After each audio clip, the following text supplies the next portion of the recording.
वित्त मंत्री निर्मला सीतारमण ने लोकसभा में 2023-24 का बजट पेश किया। कहा, यह अमृतकाल का पहला बजट।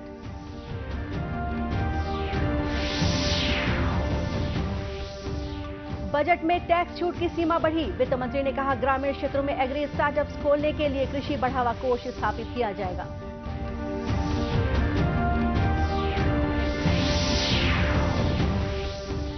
जनवरी में जीएसटी संग्रह 1,50,000 करोड़ रुपए से ऊपर पहुंचा।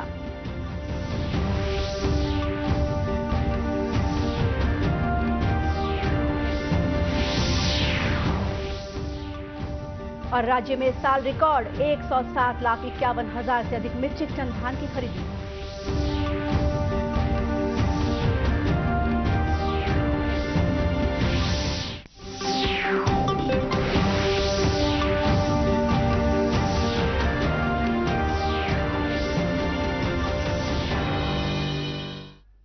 नमस्कार, आप देख रहे हैं दूरदर्शन समाचार।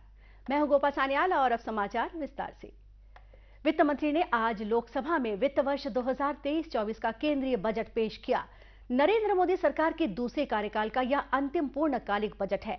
वित्त मंत्री निर्मला सीतारमण ने कहा कि पिछले बजट में भारत ने अपने 100वें वर्ष के लिए खींची गई रूपरेखा को इस बजट में भी आगे बढ़ाया है। आजादी के 75वें साल में भारत एक चमकता सितारा है। चालू वित्त वर्ष में देश की आर्थिक विकास दर 7% रहने का अनुमान है। उन्होंने बताया कि वर्ष 2014 से सरकार के प्रयासों से कई क्षेत्रों में देश ने नई ऊंचाइयां हासिल की हैं। इसमें नागरिकों की प्रति व्यक्ति आय दोगुनी से अधिक होकर 1,97,000 हो गई है। 9 वर्षों में भारतीय अर्थव्यवस्था दुनिया में 10वीं से 5वीं सबसे बड़ी अर्थव्यवस्था बन गई है। वित्त मंत्री ने बताया कि बजट में 7 प्राथमिकताएं हैं। ये सभी एक दूसरे को संपूर्ण करती हैं और अमृतकाल के दौरान सरकार का मार्गदर्शन करते हुए सप्तऋषि की भांति काम करती है। They complement each other and act as the Saptarishi, guiding us through the Amritkal. Inclusive development, reaching the last mile, infrastructure and investment, unleashing the potential, green growth, youth power and financial sector.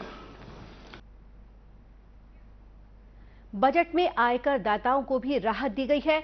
आयकर slab की संख्या 6 से घटाकर 5 कर दी गई है और अब 3 लाख रुपए तक की आय वाले व्यक्तियों को कोई कर नहीं देना होगा।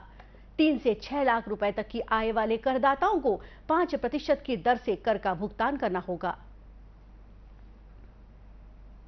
Starting from 2.5 lakh, I propose to change the tax structure in this regime by reducing the number of slabs to 5 and increasing the tax exemption limit to 3 lakhs. The new tax rates are 0 to 3 lakh, nil. 3 to 6 lakhs, 5%. 6 to 9 lakhs, 10%. 9 to 12 lakh, 15%. 12 to 15 lakhs, 20%. And above 15 lakhs, 30%. This will provide major relief to all taxpayers in the new regime. An individual with an annual income of 9 lakhs.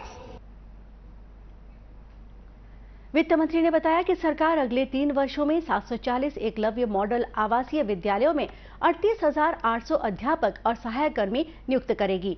इन विद्यालयों में 3.5 लाख से अधिक जनजातीय छात्र शिक्षा ग्रहण कर रहे हैं। Eklavya model residential schools. In the next 3 years, center will recruit 38,800 teachers and support staff for the 740 Eklavya model residential schools, which is serving 3.5 lakh tribal students. वित्त मंत्री ने कहा कि कृषि क्षेत्रों में एग्री स्टार्टअप खोलने के लिए कृषि बढ़ावा कोष स्थापित किया जाएगा। इसका उद्देश्य किसानों के सामने आ रही चुनौतियों का नवाचार और किफायती समाधान उपलब्ध कराना है। And insurance, help for crop estimation, market intelligence, and support for growth of agri-tech industry and startups.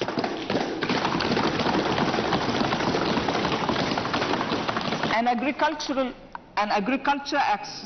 accelerator fund. An agriculture accelerator fund will be set up to encourage agri-startups by young entrepreneurs in rural areas. The fund will aim at bringing innovative and affordable solutions for challenges faced by farmers. Budget में railway के लिए 2,40,000 करोड़ रुपए के पूंजीगत परिव्यय का प्रावधान किया गया है। अब तक का यह सर्वाधिक परिव्यय है। संसद में आज केंद्रीय वित्त मंत्री निर्मला सीतारमण द्वारा पेश किए गए आम बजट का आम जनता ने स्वागत किया है। जनता का कहना है कि देश के विकास के लिए भविष्य को ध्यान में रखकर बजट तैयार किया गया है। लोगों का कहना है कि बजट में आयकर स्लैब में बढ़ोतरी से मध्यम वर्ग को बड़ी राहत मिली है। लोगों ने कहा कि सरकार ने इस बजट में समाज के सभी वर्गों और उद्योगों पर ध्यान केंद्रित किया है। 2023 और 24 का बजट आम जनता को और हर वर्ग को और लाभ पहुंचाने का बजट है। इससे मैं समझता हूं कि किसान, मजदूर, युवा, बेरोजगार सबको और बड़ी राहत मिली है।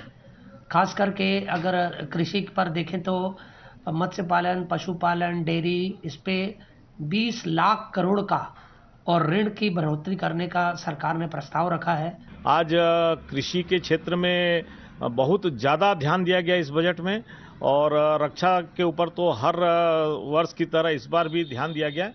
सबसे अच्छी चीज़ लगी कि चुनाव के टाइम पर एक चुनावी बजट की जो आकलन लोगों ने लगाया था, उससे थोड़ा भिन्न बजट इस बार पेश किया गया है। और इसमें देखिए आप, जैसे एक बहुत बड़ी घोषणा हुई है, इनकम टैक्स के स्लैब में जो छूट दी गई है 7 लाख किया गया। तो जो हमारे नौकरी पेशा के लोग हैं जिनको टैक्स पटाना पड़ता था, आज वो कम से कम इससे मुक्त हो जाएंगे। तो एक बहुत बड़ी राहत दिए हैं कि सभी भ्रांतियां दूर हुई और इस बजट से 3 वर्ग पर ज़्यादा फोकस किया गया है। एक पहला तो आम वर्ग को ध्यान में रखकर बजट लाया गया, जिसमें से इलेक्ट्रिक गाड़ियां, जो कि एक देश की सबसे बड़ा एक सेक्टर बनते जा रहा है धीरे धीरे, क्योंकि ईंधन के दाम बढ़ने से लोगों के लिए व्हीकल चलाना दिक्कत हो गया था। और ऐसे में इलेक्ट्रिक गाड़ियों को मार्केट ज़्यादा आई है और उसके रेट जो कम हुए हैं, तो ये आम वर्ग उस तक पहुंच जाएगा। शुरू में लग रहा था कि इलेक्ट्रिक गाड़ियों के दाम भी बढ़ जाएंगे बजट में, लेकिन सरकार ने उनके दाम को एकदम कंट्रोल किया। और दूसरी चीज़, ये जो मोबाइल, जो आजकल सोशल इंफ्रास्ट्रक्चर में मोबाइल का ज़्यादा उपयोग हो रहा है IT सेक्टर में, और लैपटॉप का, तो ये आजकल युवा वर्ग इस पे ज़्यादा पैसा इन्वेस्ट कर रहा है। और सरकार ने इसके दाम पे जो कंट्रोल रखा हो, इसके दाम जो घटाए हैं, इससे बेरोजगार जो युवा है, जिनको आजकल पढ़ाई में मोबाइल और लैपटॉप बहुत आवश्यक हो गया है, उनको बहुत बड़ी राहत मिली है इससे।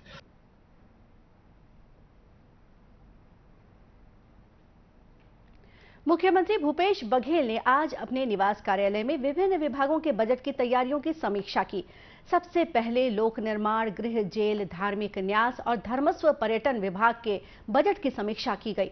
उसके बाद मुख्यमंत्री ने 20 सूत्रीय कार्यक्रम लोक स्वास्थ्य परिवार कल्याण, चिकित्सा शिक्षा, वाणिज्य कर, GST, नगरीय प्रशासन और विकास, श्रम, अल्पसंख्यक कल्याण, सहकारिता विभागों के बजट तैयारियों की भी समीक्षा की।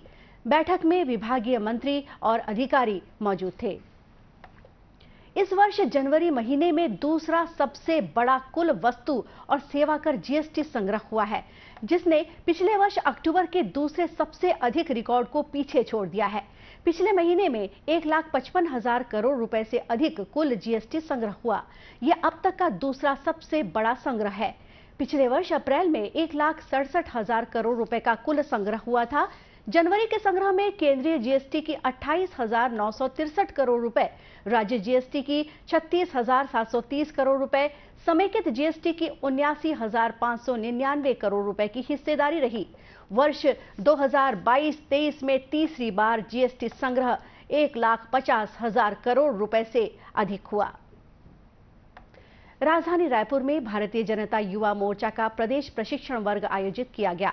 इस दौरान भाजपा के राष्ट्रीय उपाध्यक्ष डॉक्टर रमन सिंह ने केंद्र सरकार की नीतियों का उल्लेख करते हुए कहा कि आज अंतिम छोर तक और अंतिम व्यक्ति तक हर प्रकार की सुविधा दी जा रही है। उन्होंने कहा कि अंत्योदय की कल्पना श्यामा प्रसाद मुखर्जी और पंडित दीनदयाल उपाध्याय के द्वारा लाई गई है। वहीं भाजपा प्रदेश संगठन महामंत्री पवन साय ने आगामी विधानसभा चुनाव की चर्चा की। उन्होंने कहा कि व्हाट्सएप, फेसबुक, इंस्टाग्राम, ट्विटर जैसे सोशल मीडिया माध्यम का सकारात्मक रूप से उपयोग करते हुए जनता तक अपनी बात रखने की जरूरत है। भाजपा प्रदेश महामंत्री ओपी चौधरी ने व्यक्तित्व विकास के संदर्भ में मार्गदर्शन देते हुए कहा कि कार्यकर्ताओं को खुद के अंदर भरोसा करना बहुत जरूरी है। वर्तमान परिदृश्य के साथ अपने आप को जोड़ना और अपने अंदर की कमियों को दूर करना ही व्यक्तित्व विकास है। राज्य में इस साल समर्थन मूल्य पर धान की रिकॉर्ड खरीदी हुई है।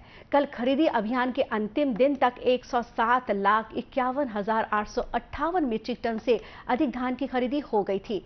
बीते साल 98 लाख मीट्रिक टन धान खरीदी हुई थी। छत्तीसगढ़ देश में पंजाब के बाद दूसरा राज्य बन गया है जहां सर्वाधिक मात्रा में धान खरीदा गया है। समर्थन मूल्य पर धान बेचने वाले किसानों की संख्या को देखा जाए तो छत्तीसगढ़ पूरे देश में अव्वल स्थान पर है। इस बार राज्य में 23,41,935 किसानों ने समर्थन मूल्य पर धान बेचा है। पंजीकृत किसानों में करीब 2.5 लाख नए किसान शामिल हैं। खाद्य सचिव टी.के. वर्मा ने बताया कि इस वर्ष भी धान खरीदी के साथ साथ कस्टम मिलिंग के लिए खरीदी केंद्रों से मिलर्स द्वारा सीधे धान का उठाव की व्यवस्था की गई थी, जिसके चलते अब तक 90 लाख मीट्रिक टन से अधिक धान का उठाव किया जा चुका है। इस साल 249 नए मिलर्स ने पंजीयन कराया है। वहीं राज्य में धान का रकबा बढ़कर 32,19,000 हेक्टेयर से अधिक हो गया है। दर्शकों, दूरदर्शन केंद्र रायपुर से प्रसारित होने वाले प्रादेशिक समाचार को आप YouTube पर भी देख सकते हैं। हमारे YouTube channel Chhattisgarh DD news पर प्रादेशिक समाचार उपलब्ध रहेगा। YouTube चैनल का लिंक और QR कोड आप स्क्रीन पर देख सकते हैं। अपने एंड्रॉइड फोन से QR कोड स्कैन कर आप छत्तीसगढ़ डीडी न्यूज लिंक पर जा सकते हैं। और इसके अलावा छत्तीसगढ़ डीडी न्यूज फेसबुक और ट्विटर पर भी उपलब्ध है। अंत में मुख्य समाचार एक बार फिर।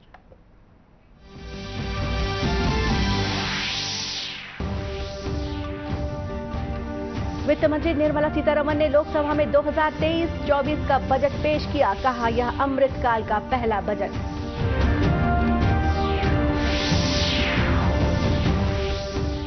बजट में टैक्स छूट की सीमा बढ़ी। वित्त मंत्री ने कहा, ग्रामीण क्षेत्रों में एग्री स्टार्टअप्स खोलने के लिए कृषि बढ़ावा कोष स्थापित किया जाएगा।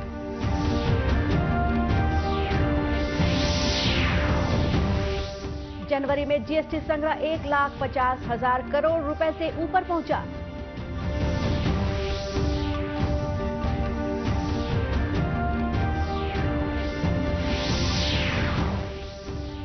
और राज्य में इस साल रिकॉर्ड 107,51,000 से अधिक मीट्रिक टन धान की खरीदी।